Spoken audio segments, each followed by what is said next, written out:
సరైన ప్రాపర్టీని ఎంచుకోవడంలో తికమక పడుతున్నారా? ఇక ఆ కన్ఫ్యూజన్ వద్దు. అపార్ట్మెంట్లు, విల్లాలు, ప్లాట్లు మీకు కావలసినవన్నీ ఒకే చోట. Suman TV biggest property expo October 18th, 19th HSCC నావటెల్ Hyderabad. ఇప్పుడే ఫ్రీ ఎంట్రీ కోసం కాల్ చేయండి.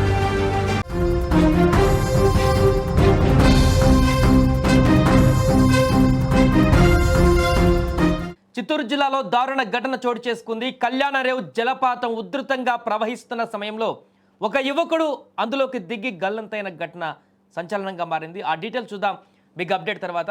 హైదరాబాద్ మొత్తంలో ఉన్నటువంటి బెస్ట్ ప్రాపర్టీస్ అన్నిటిని ఒకే వేదికపైకి తీసుకువస్తుంది సుమన్ టీవీ. అక్టోబర్ 18, 19వ తేదీన హెచ్ఎస్సిసి నోవోటల్లో జరిగే సుమన్ టీవీ ప్రాపర్టీ ఎక్స్పోలో best flats, villas, open plots Deepavali offers and డిస్కౌంట్స్తో అందుబాటులో ఉంటాయి. మీరు విజిట్ చేసి ప్రతి గంటకి ఒక గోల్డ్ కాయిన్ని గెలుచుకునేటువంటి ఛాన్స్ కూడా ఉంది. ఫ్యామిలీతో రండి, మీ డ్రీమ్ ప్రాపర్టీని సొంతం చేసుకోండి. రైట్, ఇక వార్తలోకి వెళ్తే ప్రస్తుతం తెలుగు రాష్ట్రాలలో భారీ వర్షాలు కురుస్తున్న విషయం తెలిసిందే.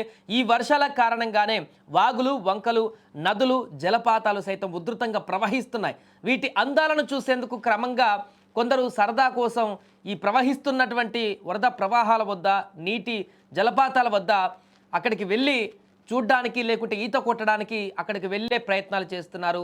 ఈ ప్రయత్నంలో చాలామంది గల్లంతవుతున్నారు. తాజాగా ఇలాంటి ఘటన చిత్తూరు జిల్లాలో జరిగింది.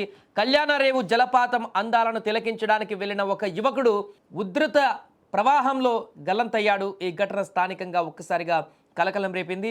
చిత్తూరు జిల్లాలోని పలమనేరు నియోజకవర్గం పలమనేరు మండల పరిధిలో ఈ యొక్క సంఘటన చోటు చేసుకుంది.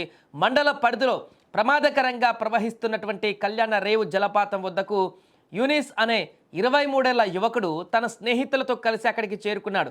ఈ జలపాత దృశ్యాలను చూసేందుకు వచ్చిన ఈ యువకుడు నీటి ప్రవాహానికి దిగి ఈత కొట్టే ప్రయత్నం చేసినట్టుగా తెలుస్తుంది. ఈ యొక్క క్రమంలోనే జలపాతం ఉధృతిని తట్టుకోలేక నీటిలో కొట్టుకుపోయి గల్లంతైపోయాడు. ప్రమాదం జరిగిన వెంటనే యూనిస్ స్నేహితులు అతని కోసం వెతకడం మొదలుపెట్టారు. కానీ అప్పటికే ప్రవాహం చాలా వేగంగా ఉండడంతో, అలాగే జలపాతం లోతు ఎక్కువగా ఉండడంతో వారి ప్రయత్నాలు ఫలించలేదు. దీంతో వారు వెంటనే అగ్నిమాపక శాఖ అధికారులకు ఈ యొక్క విషయాన్ని కూడా వెంటనే అందించారు. సమాచారం అందుకున్నటువంటి అగ్నిమాపక శాఖ అధికారులు వెంటనే ఘటన జరిగినటువంటి కళ్యాణరేవు జలపాతం ప్రాంతానికి చీకటి పడకముందే చేరుకున్నారు. రోప్వే సహాయంతో పాటు స్థానికంగా అందుబాటులో ఉండేటువంటి పాతాళ భైరవి వంటి వాటిని ఉపయోగించి గాలించడం కూడా మొదలుపెట్టారు. చీకటి పడే వరకు కూడా వారు జలపాతం పరిసరాలలో అనువనువున వెతికినారు కూడా. అయినప్పటికీ కూడా యూనిస్ మృతదేహం మాత్రం దొరకలేదు.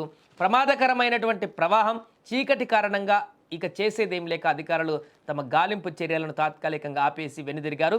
ప్రస్తుతం యువకుడి ఆచూకీ కోసం గాలింపు చర్యలు ఉదయం ప్రారంభం అయిపోయాయి. ఈరోజు కూడా యువకులు, ప్రజలు ఉధృతంగా ప్రవహిస్తున్నటువంటి వాగులు, జలపాతాల వద్దకు వెళ్ళేటప్పుడు తగిన జాగ్రత్తలు తీసుకోవాలని, ప్రమాదకర సాహసాలకు దూరంగా ఉండాలంటూ కూడా అధికారులు గట్టిగా సూచిస్తున్నారు. ఇప్పటికీ ఇలాంటి ఘటనలు అనేకం జరుగుతూనే ఉన్నాయి, గతంలో జరిగాయి. అయినప్పటికీ కూడా యువకులు మాత్రం వారి యొక్క సరదా కోసం ప్రాణాలను కూడా పణంగా పెడుతున్నారు.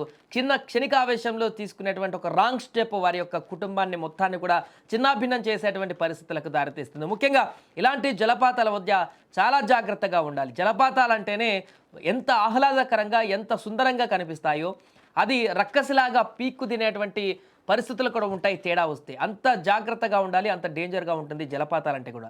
సుడిగుండాలలాగా తిప్పేసి లాగేసుకునేటువంటి శక్తి జలపాతాలకు ఉంటుంది. ఎందుకంటే అది ఒక నదిలాగా, ఒక ప్రవాహం, ఒకటే ప్రవాహం లాగా వెళ్ళేటువంటి పరిస్థితి ఉన్నది జలపాతానికి. సుడులు తిరుగుతూ ఫ్లోటింగ్ కూడా తగ్గుతూ ఎక్కువ పెరుగుతూ వచ్చేటువంటి ఫ్లోటింగ్ జలపాతాలలో ఉంటుంది. కాబట్టి ఇలాంటి వాటికి వెళ్ళినప్పుడు చాలా జాగ్రత్తగా ఉండాలి. అసలు దూరం నుంచి చూసి ఫోటోలు దిగడం వరకు ఓకే, కానీ అందులోకి దిగి ఈత కొట్టాలి, అందులో జలకాలు ఆడాలి, లేకుంటే అందులో కాసేపు ఫ్రెండ్స్తో ఆటలు ఆడాలని మాత్రం ఎట్టి పరిస్థితుల్లో అనుకోకూడదు. అలా అనుకొని చేసేటువంటి పరిణామాలే అనేక మంది ప్రాణాలను గతంలో తీసాయి. ఇప్పుడు కూడా అలాంటి పరిస్థితికి దారితీసింది.